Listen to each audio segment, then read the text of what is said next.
சில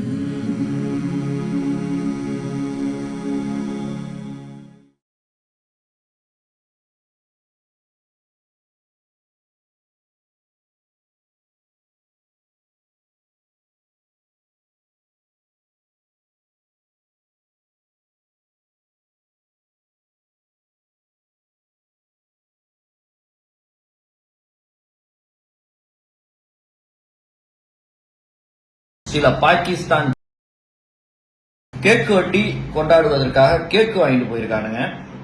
அத எல்லா நியூஸ் சேனலும் கவர் பண்ணியிருக்காங்க. இவனுங்களுக்கு என்ன நெஞ்சழுத்தம், என்ன தைரியம், நம்ம நாட்டுக்குள்ளேயே இருந்துகிட்டு நம்ம நாட்டு குடியுரிமையில் பெற்ற நம்ம இந்திய சொந்தங்களை கொன்னுட்டு இவனுங்க கிளம்ப சொன்னதுக்கு அப்புறம் கேக் வெட்டி கொண்டாடிட்டு போகணும்னு நினைக்கிறானுங்கன்னா இவனுங்க எவ்வளவு பெரிய தீவிரவாத செயல்ல ஈடுபடுறானுங்கன்னு புரிஞ்சுக்க வேண்டியதா இருக்கு. பேச முடியல.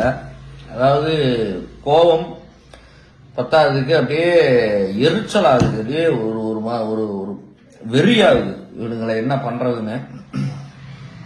இஸ்லாமிய பயங்கரவாதிகள் அப்படின்னு சொன்னா அது தப்பா இருக்காமா.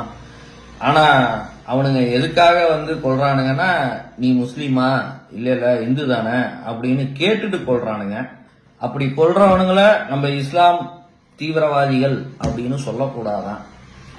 இந்த நாடு, இந்த நாட்டு மக்கள் இவர்களெல்லாம் புரிஞ்சுக்கணும். இவனுங்களுக்கு மதம் மட்டுமே இலக்கு, மத வெறி நாய்கள். ஆனா நம்மளே சொல்லுவானுங்க, இவனுங்க பிஜேபி உள்ள வந்துரும். பிஜேபி இல்லைனா இங்க இருக்கிற ஒவ்வொரு இந்துக்கும் இது நடக்கும். புரிஞ்சுக்கோங்க. நன்றி, வணக்கம், ஜெய்ஹிந்த்.